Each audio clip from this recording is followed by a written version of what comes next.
insurance has doubled in Florida. They're making us pay for the hurricanes. You know what's crazy? So you know what's crazy? We can't put this in here. You know what's crazy is that I was shopping around for insurances lately because I really want to consolidate everything. Right now I have like 5 different policies with different carriers. It was a nightmare to coordinate. So I'm bundling everything together, and 3 insurance companies said they would no longer insure California properties. They're done. They say, nope, we hit our quota. We're not taking on any more. And these are companies that like 4 years ago, no problem. They're not insuring California. They basically said you have to stick with what you have because you're not getting anything else. And I called in my existing insurance carrier and said, no, you're grandfathered in, but we're not taking on any new policies. Why do they not want California? They say it's unprofitable and it's too expensive to insure. They're losing money on California property. How are they losing property. money on California Because property? Wildfires, property damage, crime, houses are costing so much money to rebuild. Construction costs are through the roof. And permitting, it's the lawsuit zoning. capital of the world. Yes. There's so much risk for insurance companies in specifically California. Florida, I believe, is just a lot of natural disasters. California is just like political reasons, zoning. There's so much trouble with that. They want a policy. It's wild. And lawsuits are getting ridiculous now. It's getting way out of, it's crazy. How do you think we can reform that? Or do you think it won't? The problem is that the insurance companies settle too quick. Legal fees go through the roof. It's a mess, and a lot of it is fraud has a lot to do with it, but the courts are just too generous, I mean, listen, if somebody has a legitimate claim, I believe they should be paid. Okay. But it's gone nuts. It's gone totally crazy now. I think we just settled a claim for a slip and fall for $500,000. And I honestly, because the concrete, when I bought it, was already painted in a walkway area, and we didn't know, there was nothing wrong with that. And it was raining, and a person slipped and fall, and they got $500,000. The insurance company just didn't want to fight it. And it wasn't even that much damage to the person. I mean, it's just totally crazy where the legal system's going with from that. their perspective, it's pay $500,000 now, limit the loss, or spend $500,000 fighting the thing over years. Right. And then let's just say they win, and you're right. Then it's, can I collect $500,000 from the person who slipped and fell? No. So what am I going to do? Just pay it now versus spend years of this. And insurance companies make more money than anybody. I mean, all the hurricanes that we had, the damage we had in Florida, they're paying out on a lot of that. So what do? They just went and doubled all our rates. So now they're going to recapture all the money that they spent in the hurricane. Insurance is a good business. You should think we go into insurance business. I mean, it's tough. Right now, it is very hard to be in real estate. With the cost of insurance and the rates being where they're at, it's not a good time to just say, I want to be in real estate. You got to find a deal. And when you find that deal, you got to lowball the shit out of it. I mean, now's the time to look, all right? Do your homework, look for a deal, but lowball it, okay? Because times are not good in real estate. That's just a fact.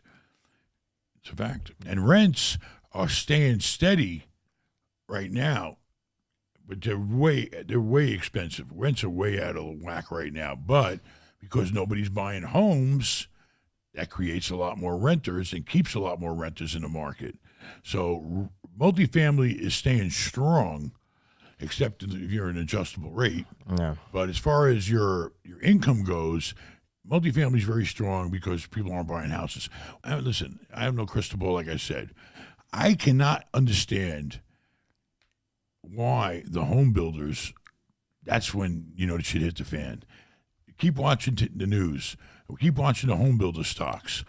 I can't imagine how these guys, because all these homes that they go out and they develop 1,000-unit, development. They're doing that down the street. Toll Brothers. When they started years ago with the planning on that. Their budget, everything was years ago when times were great. Now, the same person they thought, how much the house is going for down here, the new developments? In the new one that they're building, I think they start at 1.7. 1.7. And that's, 1.7.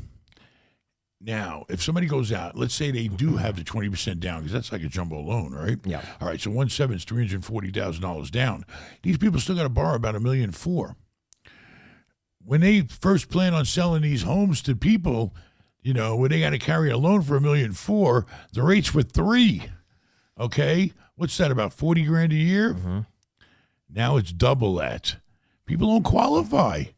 They don't qualify. Yeah. They're not going to be able to sell the homes. Well, here's what I'm finding. In terms of the rental market for housing, it seems like a lot of sellers who don't want to sell because they locked in that 3% mortgage, they're putting their home up on the market for rent. And because their cost is so low and because they've got such a low basis, they don't need to rent it for that much. So I'm finding rents, at least here in Vegas, are really coming down. Same with Los Angeles. Well, a lot of rents protection. are really just Your coming only down. protection is either keep the house and wait for better times to come and rent it out, to pay my mortgage, pay my taxes, pay my insurance. That's how a lot of people got through 2008. All the successful people I saw said, I'm not going to sell in this down market. I'm just going to rent it out and ride this out. And those people came out so far ahead.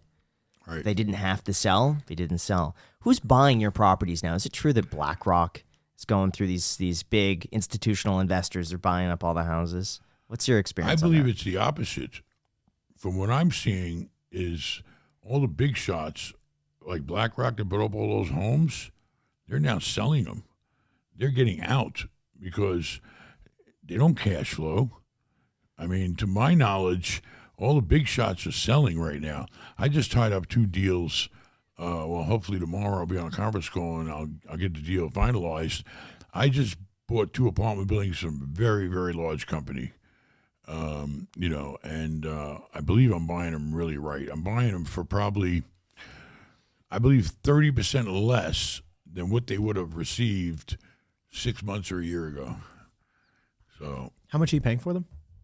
I can't tell you. There's still people out there. I didn't sign a contract yet, but I believe I'm buying it for 30% less than what the market would have paid. The reason why I'm getting them at a discount, because there is no market for what I'm buying.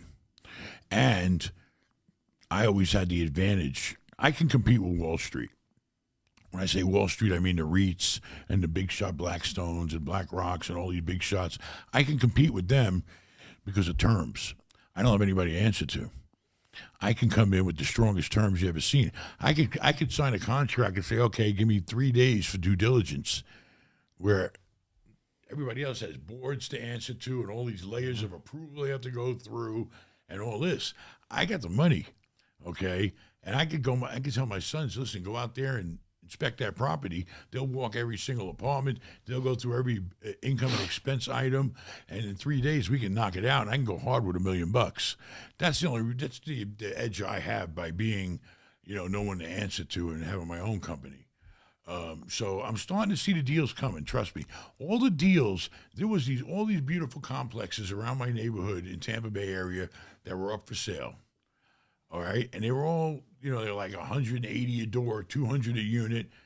The rents are only like $1,600 a month, $1,700 a month. The numbers didn't make sense. None of them sold. None of them. There was like 10 of them. All these big fancy complexes with 10 to 200 units in them. They're not getting, they couldn't sell. Now the sellers got to go back and rethink. Well, we missed the market, just like I missed the market on that house. Now what do? Do we keep the property or do we discount it and lower the price and get the hell out? It depends. It depends on the ownership structure of the property. Are there partners?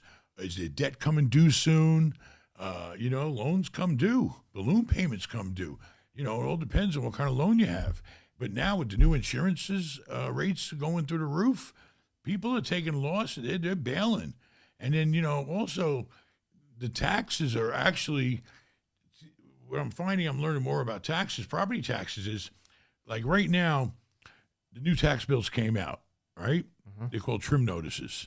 They come out and they tell you what your taxes are probably going to be, and they're due in January. You do get a discount if you pay them in November or December, and then January, and then you get charged late fees if you pay them in February or March. They're due by March. They're good for January to March. Anyway, long story short, the counties are basing the values on last year. That's dangerous. Huh? Last year, because you pay taxes in arrears, okay? When I pay my tax bills are millions of dollars, okay? When I pay my tax bill, that I get a discount paying, in fact, this month, I have till the end of the month. Mm-hmm. But those tax bills have all been jacked up based on what their appraised value they did back in January. So now here I am. I'm not making that kind of, the properties aren't worth that, but my tax bills are going up a lot. So I got taxes against me. I got insurance against me. I got high interest rates against me. It's all the pieces that fall into the puzzle of disaster.